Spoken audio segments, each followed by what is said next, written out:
It's quite interesting that I think that in many occasions the wholesale market, the institutional market, is often trading against the retail market at the very same moment where what one is buying, the other one is selling. For example, if you think about a support line, for example, you might think that, well, this support line may hold. Also, the institution may think this support line may hold. The support may be the day's low, the month's low, the pivot low, something like that. They're seeing the same thing as you.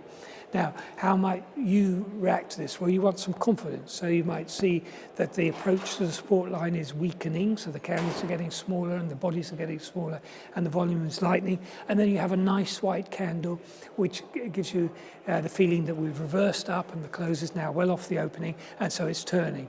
And you might, as a retail trader, say, if it follows through on the next candle, I'm going to buy and enter the market. I've got a very obvious place for a stop, which is below the low of the recent candles, and that's where I'll enter there. Now, what you don't realize is that the institutions, because of their size, they could never do that.